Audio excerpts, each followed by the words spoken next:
आशा करता हूँ आप सब बहुत अच्छे होंगे। मेरा नाम है आशीष, आप देख रहे हैं वेरियस एग्जाम। देखिए, आज हम एक इम्पोर्टेंट टॉपिक को लेकर के आए हैं और इसके बारे में डिस्कस करेंगे। आपका टॉपिक है पर्यावरण। देखिए, पर्यावरण को बहुत अच्छे समझने का प्रयास करेंगे। देखिए, जब भी कोई बच्चा यूपीएससी या स्टेट पीएससी की तैयारी करता है तो सबसे पहले उसे एनसीईआरटी किताब पढ़नी चाहिए। इसी बात को ध्यान में रखते हुए एनसीईआरटी का सीरीज लेकर के आए हैं। इस सीरीज में हम डिस्कस करेंगे क्लास 6 से लेकर के 12th तक के एनसीईआरटी के संपूर्ण सब्जेक्ट को। और अभी बारी है जियोग्राफी भी। तो अब हम बात करेंगे क्लास 7th के चैप्टर फर्स्ट पर्यावरण के बारे में। तो आइए समझ लेते हैं आखिरकार पर्यावरण है क्या। लेकिन एक चीज और मैं आपको क्लियर कर देता हूं कि इस 10 से 15 मिनट की वीडियो में हम इंपॉर्टेंट बातें ही करेंगे, फालतू की बातें को साइड में रख देंगे और इंपॉर्टेंट बातें करेंगे कहानी के थ्रू, ताकि आप आसानी से और सरल शब्दों में समझ सकें। तो चलिए थोड़ी बात कर लेते हैं आखिरकार पर्यावरण है क्या। तो देखिए, पर्यावरण यानी कि इन्वायरमेंट। इन्वायरमेंट शब्द की उत्पत्ति फ्रेंच भाषा के इन्वायरोनेर से हुई है, जिसका अर्थ होता है पड़ोस। बस पर्यावरण इतना ही है और कुछ नहीं है, ठीक है। तो चलिए अब एक छोटी सी कहानी सुनते हैं और कहानी के माध्यम से पर्यावरण को और अच्छे समझने का प्रयास करते हैं। देखिए, रवि नाम का एक बच्चा था। जब स्कूल की लंबी छुट्टी के बाद उसने अगेन स्कूल आया तो उसने देखा कि स्कूल के आसपास जो मैदान था जहां पर बच्चे खेलते थे, वहां पर खुदाई का काम चालू था। जब उसने ऐसा देखा तो उसके मन में प्रश्न उठने लगा और उसने जाकर के लोगों से क्वेश्चन पूछा कि यहाँ पर क्या होगा, यहाँ पर खुदाई क्यों चालू है, ठीक है। तो वहां के लोगों ने आंसर दिया कि यहाँ पर बहुत बड़ी इमारतें बनेगी, कई फ्लैटों की रहेगी, ऐसा आंसर किया। तो रवि के मन में एक ख्याल उठने लगा कि बताओ, कितने अच्छे मुलायम घास थे, गेंदे के फूल लगे हुए थे, तितलियां आती थी, बहुत विशाल मैदान था जहां हम खेलते थे। क्या अब ये सब नष्ट हो जाएगा? ये नष्ट हो चुका है। ऐसी ऐसी बातें सोचते सोचते उसके आंखों में आंसू आ गया और उसने ये सब बातें अपने सहपाठी को बताई। सहपाठी का मतलब ये होता है साथ में पढ़ने वाले छात्र को कहते हैं सहपाठी। ये सब बातें उसने सहपाठी को बताई और सुबह की जो प्रार्थना हो रही थी उसमें प्रधानाचार्य जी ने भी इस बात का उल्लेख किया। उन्होंने कहा, देखो हमारा पर्यावरण बदल रहा है। उन्होंने क्या शब्द बोला? देखो कैसे हमारा पर्यावरण बदल रहा है। तो यहीं से अब स्टार्ट होता है पर्यावरण की कहानी स्टार्ट। जब प्रधानाचार्य ने ऐसा शब्द बोला तो रवि के मन में प्रश्न उठने लगा कि आखिरकार यह पर्यावरण है क्या। उसने अपने क्लासरूम में गया और अपने शिक्षक से यह प्रश्न पूछा कि सर, पर्यावरण क्या है। तो शिक्षक ने बताया कि जो अपने आसपास आप देखते हैं यही सब पर्यावरण है। रवि बोला, सर क्या ये कुर्सी, ये टेबल, ये विद्यार्थी, ये पंखा, लाइट, ये क्या सब पर्यावरण है? तो सर ने बोला, जी हाँ, यही सब पर्यावरण है, लेकिन जरा ठहरो। पर्यावरण को दो भागों में सर ने डिवाइड कर दिया। पहला बोला प्रकृति ने जो बनाया उसे हम प्राकृतिक पर्यावरण कहते हैं, और जो मनुष्य द्वारा तैयार किया गया है। देखिए, अब प्रकृति ने क्या क्या बनाया है, जैसे पर्वत, पठार, मैदान, नदी, झील, इन्हें प्रकृति ने बनाया है, इसलिए इसे प्राकृतिक पर्यावरण कहते हैं। और जो मनुष्य ने बनाया, जैसे सड़क, कार, किताब, pen, pencil, bag, mobile phone, laptop, ये सब आएगा आपका मानव निर्मित पर्यावरण। ये सब बातें जब सुने वहां के विद्यार्थी ने, तो विद्यार्थियों को शिक्षक द्वारा कहा गया कि चलो भैया, अब आप अलग अलग चार्ट बनाओ। एक साइड बनाओ आप प्राकृतिक पर्यावरण का और दूसरी साइड बनाओ आप मानव निर्मित पर्यावरण का। ठीक थोड़ी देर बाद इकबाल नाम का एक छात्र था, उसने भी एक प्रश्न किया कि सर, हमारा पर्यावरण क्यों बदल रहा है। तो शिक्षक ने उन्हें अगेन उत्तर दिया कि देखो बेटा इकबाल, जरूरत के अनुसार बदलाव कर रहे हैं। जिस प्रकार से हमें आवश्यकताएं पड़ती जाती हैं, तो दिन प्रतिदिन हम बदलते जा रहे हैं और कभी कभी तो पूरी तरह से बदल देते हैं। वो कैसे, समझिएगा। देखिए, जैसे मैं बात करता हूं, आपके पास एक छोटी सी जमीन है जहां पर आप करते हैं खेती। कृषि योग्य भूमि आपके पास इतना है, और आजकल वैसे भी भारत देश में जोत का आकार लगातार कम हो रहा है। जोत का मतलब जहां पर कृषि योग्य भूमि है वो लगातार कम हो रहा है, ठीक है। कृषि योग्य भूमि पर आपने मकान बना लिया, मकान बनाकर आप निवास करने लगे हैं, ठीक है भैया। मकान बनाकर तो आप निवास करने लगे, लेकिन खाने के लिए कुछ तो चाहिए ना। तो आप खेती कहाँ करेंगे?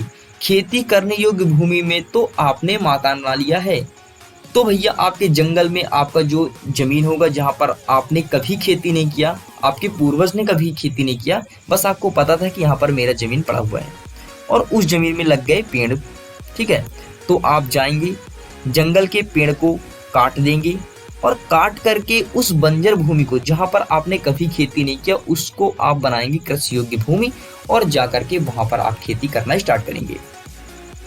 ठीक है, तो देखिए अब कैसे, जैसे जैसे आपकी जरूरतें बढ़ी तो आपने कटाई किया पेड़ का और वहां पर आपने खेती करना स्टार्ट कर दिया। ठीक ऐसे ही हमारा पर्यावरण भी जरूरतों के अनुसार बदल रहा है। चलिए अब समझ लेते हैं आखिरकार पर्यावरण के घटक कौन कौन से हैं। देखिए पर्यावरण के घटक के बाद यदि हम बात करें तो सबसे पहला आता है प्राकृतिक और दूसरा होता है मानव निर्मित और तीसरा है मानव। प्राकृतिक में क्या क्या आएगा, तो जलमंडल, वायुमंडल, स्थल मंडल और जैव मंडल। थोड़ी थोड़ी समझ लेते हैं आखिरकार जलमंडल क्या है, वायुमंडल क्या है, स्थल मंडल क्या है और जैव मंडल क्या है। देखिए जैसे चित्र से स्पष्ट है कि जलमंडल मतलब पानी का बहुत बड़ा बंडल हो, भवंडर हो, जहाँ पानी भरा हुआ हो, जैसे समुद्र, सागर, महासागर, ठीक है, नदी, तालाब, ये सब जलमंडल के अंतर्गत आएंगे। वायुमंडल का मतलब ये होता है पृथ्वी के चारों ओर जो वायु का आवरण होता है, आवरण का मतलब वायु जो घेरा हुआ है उसे हम वायुमंडल कहेंगे।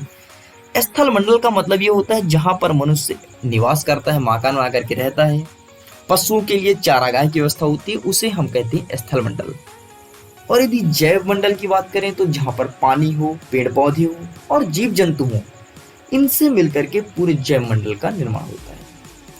चलिए अब बात कर लेते हैं मानव निर्मित।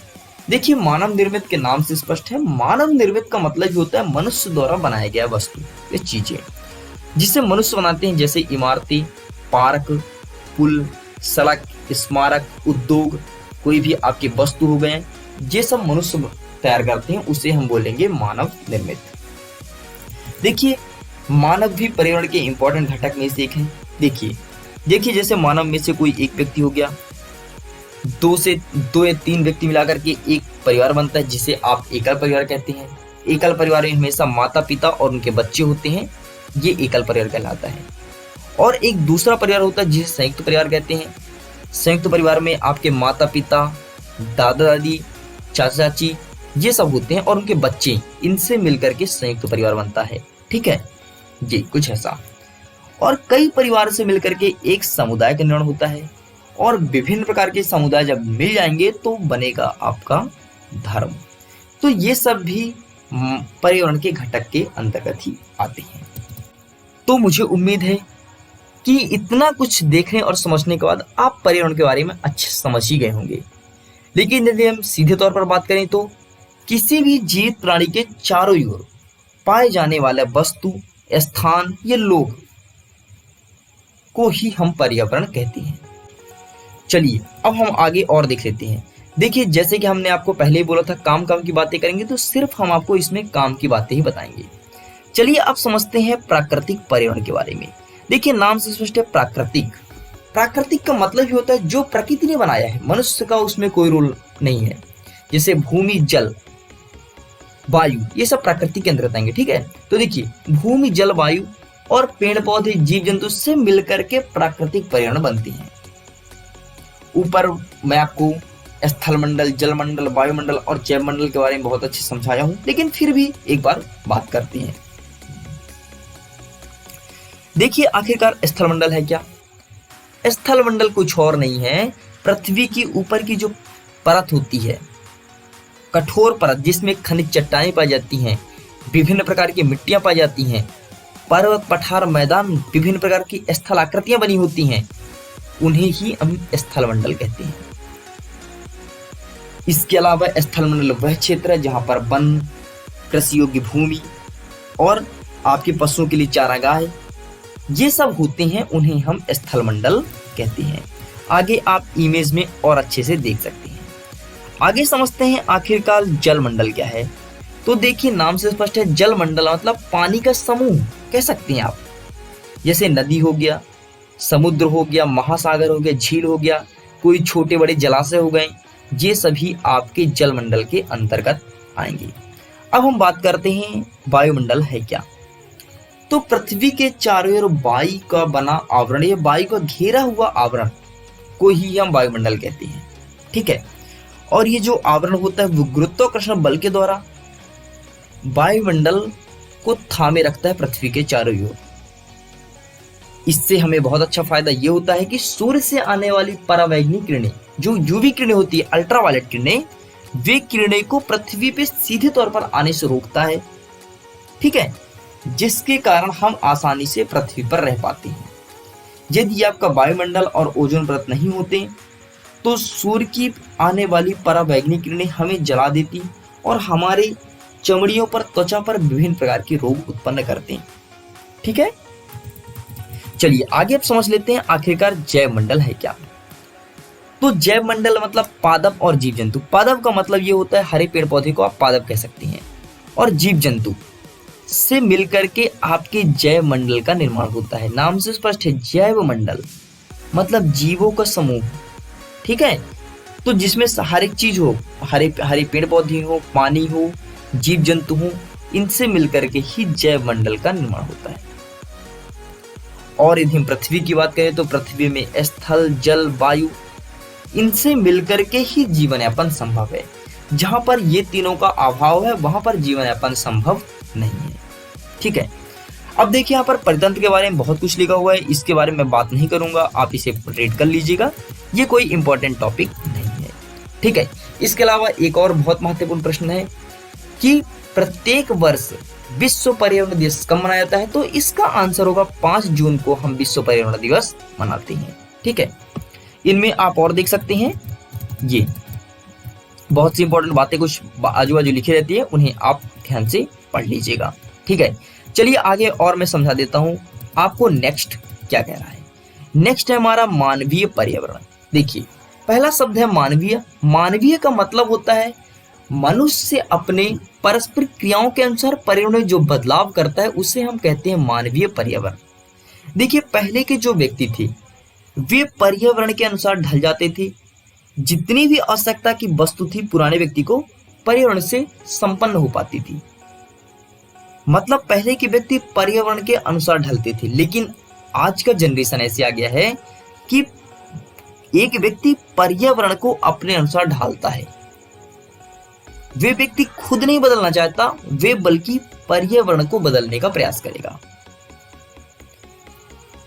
ठीक है, तो जैसे जैसे ये सब हुआ तो व्यक्ति ने बहुत कुछ सीख लिया है। जैसे फसलों को उगाना, आजकल आप देखते हैं कि हाइब्रिड फसलें उगाई जाती हैं। ठीक है, पहले जो होता था सो था, लेकिन आजकल 2-3 फसलों का संकर करा करके एक नया फसल तैयार किया जाता है, फिर उन फसलों को उगाने के लिए दिया जाता है। तो भैया इसका मतलब तो यही हुआ ना कि आप पर्यावरण के साथ छेड़खानी कर रहे हैं, अनुकूल नहीं है वहां का मिट्टी, फिर भी उस फसल को उगाया जा रहा है। पशुपालन करना सीख लिया है। पहले के व्यक्ति पशुपालन नहीं करते थे, बहुत कम पशुपालन करते थे। पहले 2-4 गाय पाल लेते थे उनका दूध खाने के लिए बस। ठीक है, और आजकल जो दूध मिलते हैं वे भी सही नहीं है। इसके अलावा व्यक्ति एक स्थायी जीवन जीना सीख लिया है। पहले ऐसा नहीं था, पहले था वस्तु विनिमय पद्धति का विकास हुआ था। वस्तु विनिमय, ध्यान से देखना, वस्तु विनिमय पद्धति का विकास हुआ था, लेकिन आज वस्तु विनिमय नहीं रह गया है, आज हो गया मुद्रा विनिमय। वस्तु विनिमय का मतलब ये होता है कि आप कोई चीज की आवश्यकता है आपको, आपने किसी व्यक्ति से कोई चीज लिया, उसके बदले आपने उसे कोई वस्तु ही दिया, बल्कि मुद्रा नहीं दिया, उसे वस्तु विनिमय कहते हैं। जैसे मैं उदाहरण के लिए समझा देता हूं, आपके घर में चावल है और दाल नहीं है। ठीक है, चावल पर्याप्त है आपके पास, और सामने वाले आपके पड़ोसी के यहाँ दाल पर्याप्त है, तो आपने क्या किया, उसे जाकर के चावल दे दिया और उससे उतना ही दाल ले लिया। इसे कहते हैं वस्तु विनिमय। ठीक है, समझ गए होंगे अच्छे से।